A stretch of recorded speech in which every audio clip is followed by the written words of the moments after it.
안녕하세요. 미니멀 라이프의 별맘입니다.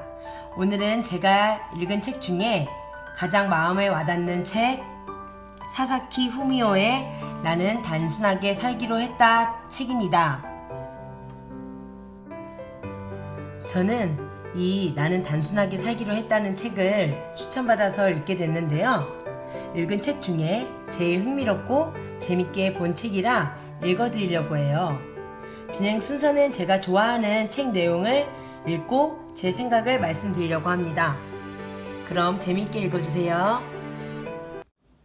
먼저 제 마음을 사로잡은 문장 52페이지. 소중한 것을 위해 줄이는 사람 미니멀리스트. 미니멀리스트를 간단히 정의하면 물건을 최소한으로 줄이는 사람이다. 그렇다면 얼마나 물건을 줄여야 미니멀리스트라고 할 수 있을까? 물론 구체적으로 기준을 정해도 그 기준에서 벗어나는 예가 있기 마련이다. 그래도 정의를 내린다면 내가 생각하는 미니멀리스트는 이런 사람이다. 자신에게 정말 필요한 것이 무엇인지 아는 사람. 소중한 것을 위해 줄이는 사람. 만일 소유한 물건이 100개가 넘으면 미니멀리스트가 아니고 100개 이하로 줄이면 미니멀리스트일까? 집에 텔레비전이 있으면 미니멀리스트가 아니고 여행 가방 하나에 전부 넣을 수 있을 정도로 소유한 물건이 적으면 미니멀리스트일까? 그렇지 않다. 미니멀리스트가 되는데 따로 정해진 규칙은 없다. 내가 생각하는 미니멀리스트는 자신에게 정말로 필요한 물건이 무엇인지 알고 있는 사람이다. 남의 시선을 의식하며 물건을 갖고 싶어 하는 사람이 아니라 무엇이 소중한지를 알고 그 외에 물건을 과감히 줄이는 사람이다. 무엇이 필요하고 무엇이 소중한지는 사람마다 다르다. 미니멀리즘에 정답은 없다. 제 마음을 사로잡은 문장 두 번째입니다. 너무 많은 물건들이 당신을 망친다. 예전에 내가 가지고 있던 물건은 내 가치를 알리기 위한 것도 아니었을 뿐 아니라 나 자신조차도 사라지게 했다. 물건들은 나를 망칠 뿐이었다. 다시 정리해보면 다음과 같다. 애초에 물건은 도구였다. 석기나 토기처럼 본래의 기능을 위해 사용되었다. 처음에는 정말 필요한 물건밖에 없었다. 오랜 세월이 지나 인간 사회가 전반적으로 풍족해지면서 어느새 물건은 다른 목적으로 사용되기 시작했다. 즉, 자신의 가치를 확인하려는 내면의 깊은 욕구를 충족시키기 위한 목적이었다. 무리를 지어 행동하는 사회적 동물인 인간은 스스로 자신의 가치가 있다는 사실을 확인하지 않고서는 살아갈 수 없다. 심하면 우울증이나 자살로까지 내몰리게 된다. 누군가에게 인정받아야만 가까스로 자신에게 가치가 있다고 생각한다. 이 가치에는 딱 봐서 알 수 있는 외모의 가치도 있지만 내면의 가치도 있다. 하지만 내면의 가치는 다른 사람에게 보여주기가 어렵고 알리는데 시간도 걸린다. 누구나 보면 알 수 있는 물건을 통해 내면의 가치를 전달하는 편이 쉽고 빠르다. 하지만 물건으로 가치를 전달하는 데 집중하다 보면 넘쳐나는 물건에 얽매이게 된다.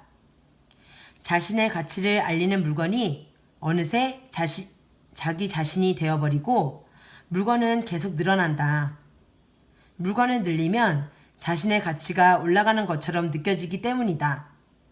이런 식으로 늘어난 물건은 거꾸로 자신을 공격해온다. 시간도 에너지도 물건에 빼앗기고 예전에는 도구였던 물건이 자신의 주인이 된다. 이쯤 되면 이미 물건은 자신의 가치를 전달하기 위한 수단이 아니라 자신을 망치는 존재다. 자신을 망칠 정도로 늘어난 물건, 에너지와 시간을 빨아들이는 괴물이 된 물건, 도구가 아니라 주인 행세를 하는 물건, 악착같이 일해서 평생을 바치게 하는 물건, 물건을 둘러싸고 사람들이 다투는 이상한 현상마저 일어난다. 사실 물건 자체는 좋다고도 나쁘다고도 할 수 없다. 물건의 가치가 자신과 동등해지고 싶어하는 심지어는 자신의 주인이 되어버리는 현상에 대해 한번 되짚어 볼 필요가 있다. 물건은 당연히 내가 아니며 내 주인도 아니다. 예전에도 그랬듯이 단지 도구일 뿐이다. 누군가의 시선을 위해 존재하는 물건이 아닌 자기에게 필요한 물건만 소유하는 것이 이런 현상을 막는 길이다.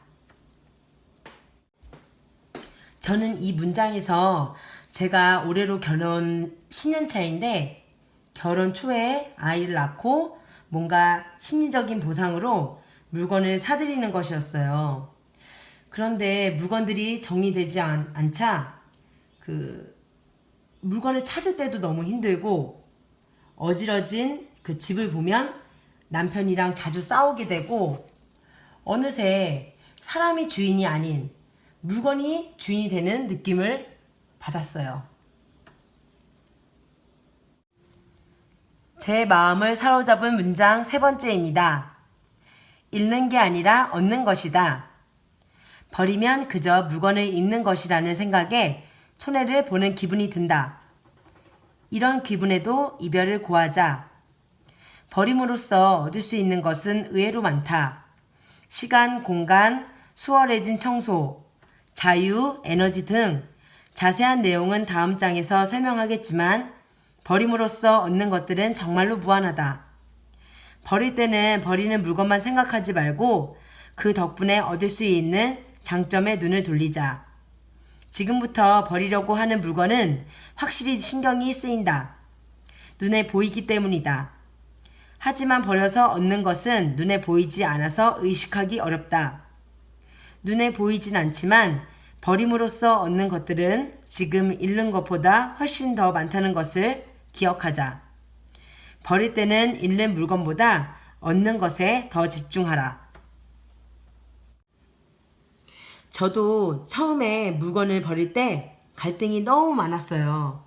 불안한 마음이 들기도 하고 아까운 마음에 버릴까 말까 갈팡질팡한 제 자신을 보기도 했고요. 그런데 막상 필요 없으니 버리자라는 결단을 하고 버리니 여기 나오는 문장처럼 눈에 보이지 않지만 버림으로써 얻는 것들은 지금 잃는 것보다 훨씬 많다는 사실, 그 부분이 지금에서야 그 깨달음이 오더라고요. 제 마음에 사로잡은 문장 4번째입니다. 적은 물건을 소중하게 의식하라. 미국의 시인 앨런 긴즈버그는 이렇게 말했다. 자선할 때 깔고 앉는 자복을 머릿속으로 2배로 의식하면 자복을 2배 갖고 있는 것이나 다름없다.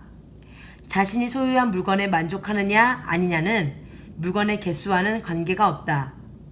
물건을 소유한다는 것은 그 물건을 갖고 있다는 사실을 알고 강하게 의식하고 있는 것이다. 그런 식으로 뇌의 기억 장치를 사용하라. 수많은 물건에 대한 조잡한 의식이 아니라 극히 적은 물건에 깊은 애정을 가지고 소중하게 의식하라. 그렇게 물건을 대하는 마음가짐이 물건을 소유하는 만족감을 2배, 3배로 높여준다. 어딘가 마음에 들지 않는 커피잔을 2개, 3개 갖기보다는 이것밖에 없다고 생각될 정도로 마음에 드는 완벽한 잔을 하나를 정성스럽게 닦으며 소중하게 다루는 편이 훨씬 만족도가 높다. 수량으로 만족하려고 하면 물건이 하나하나 늘어갈수록 의식도 조잡해지고 언제까지나 만족하지 못한다. 물건이 줄었다고 해서 만족감까지 줄어드는 것은 아니다. 저는 이 부분을 읽고 물건이 주는 만족감은 대단히 큰 것 같아요. 그런데 그 물건들이 많으면 많을수록의 만족감이 더 커지는 것이 아니라 적은 물건으로도 더 깨끗하게 관리하고 애정을 담아 관리할수록의 만족감이 더 큰 것 같아요. 저도 미니멀 라이프를 하면 할수록 적은 물건으로도 내 몸처럼 소중하게 다루려고 노력하고 있어요. 저 또한 미니멀 라이프를 통해 중요한 것을 느끼게 되었어요. 우선은 이 책의 중요한 핵심인 단순하게 삶으로 복잡해진 인간관계도 차츰 개선되는 것을 느꼈고요. 건강 또한 운동으로 인해 다이어트도 하게 되고 나 자신을 좀 더 사랑하게 되어 이렇게 유튜브도 찍게 되었어요. 모든 것을 단순하게 하면서 더 중요한 일들을 집중할 수 있게 되었고요. 여러분들도 이 책을 꼭 한번 읽어보시고 각자의 미니멀 라이프를 계획해 보시는 건 어떠실까요? 그럼 저는 또 다른 미니멀 라이프로 돌아올게요. 안녕.